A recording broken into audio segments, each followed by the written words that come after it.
Good morning बच्चों।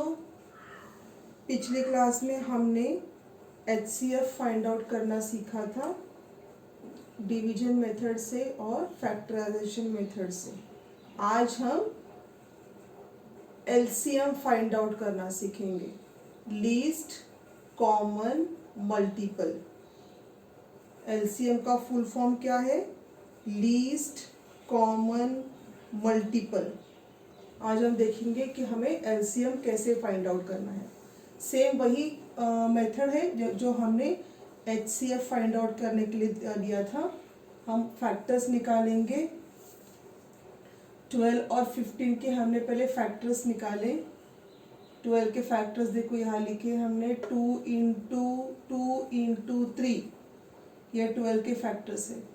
और 15 के फैक्टर्स निकाले हमने 3 इंटू 5, ये हमने 15 के फैक्टर्स निकाले। जैसे हमने एचसीएफ फाइंड आउट करते समय हमने देखा था कि हम कॉमन नंबर ले रहे थे, वैसे ही या कॉमन फैक्टर ले रहे थे, उसी प्रकार से यहाँ भी हम पहले कॉमन फैक्टर लेंगे।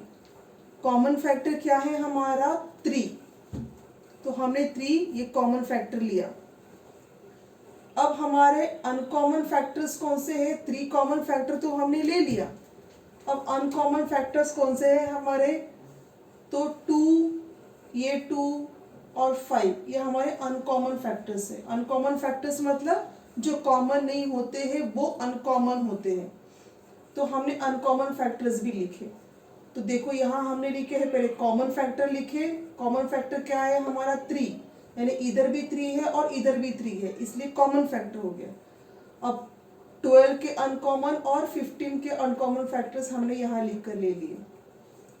2 इंटू 2 इंटू 5, 2 इंटू 2 इंटू 5, ठीक है। अब एलसीएम जब हम फाइंड करेंगे तो हम कॉमन फैक्टर और अनकॉमन फैक्टर दोनों का भी मल्टीप्लिकेशन करेंगे। देखो दोबारा एक बार ध्यान दो, जब हम एचसीएफ निकाल रहे थे तो हमने सिर्फ और सिर्फ कॉमन फैक्टर्स का मल्टीप्लिकेशन किया था, कॉमन फैक्टर्स को लिया था।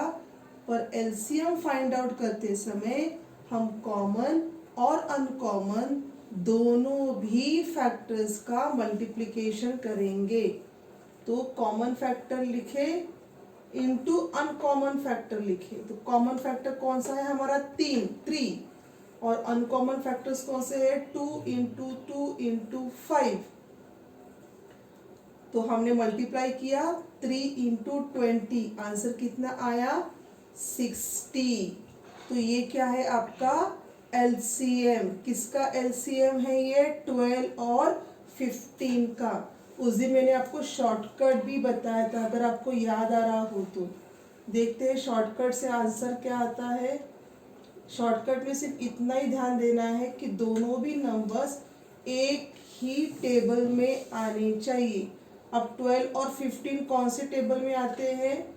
12 और 15 3 के टेबल में आते हैं। 3 4 ज़ा 12 एंड 3 5 ज़ा 15। कॉमन क्या है इसमें? 3 कॉमन है और बचा क्या? 4 एंड 5। तो जो 3 कॉमन होता है उसको एक ही बार लेना होता है, दो बार नहीं लेना है। कॉमन का मतलब है उसको एक ही बार लेना है।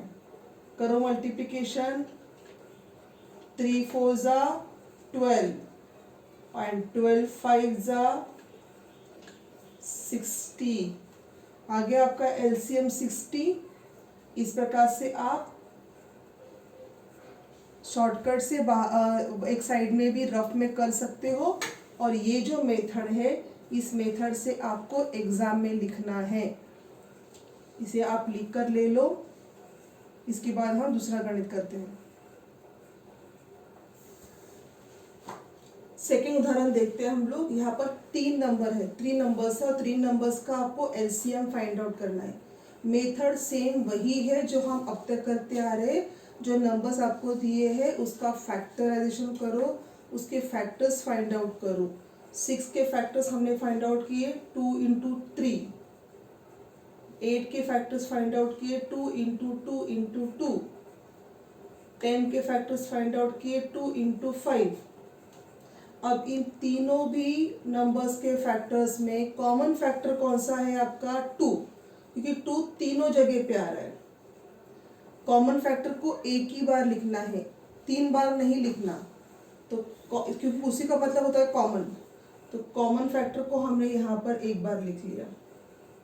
अब अनकॉमन फैक्टर्स कौन से हैं? 3, 2, 2, 5। इनका यहाँ मल्टीप्लिकेशन लिखा, 3, 2, 2, 5। इन चारों का भी यहाँ मल्टीप्लिकेशन किया। वो कितना आ रहा है आपका? 60।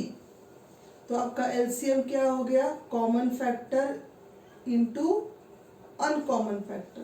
तो एलसीएम फाइंड आउट किया, 2 इंटू 60, 120। इस प्रकार से आपने एलसीएम फाइंड आउट करना है।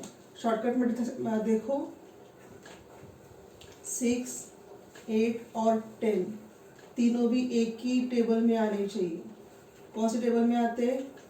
2 3 ज़ा 6, 2 4 ज़ा 8 एंड 2 5 ज़ा 10।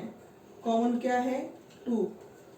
अनकॉमन क्या है? 3, 4 और 5।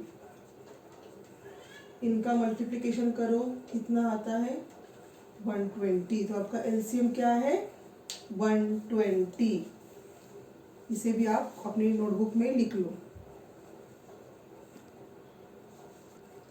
ये आपको होमवर्क है, आपने ये होमवर्क करना है और होमवर्क करने के बाद इसका पिक्चर आपने सेंड करना है मुझे। धन्यवाद।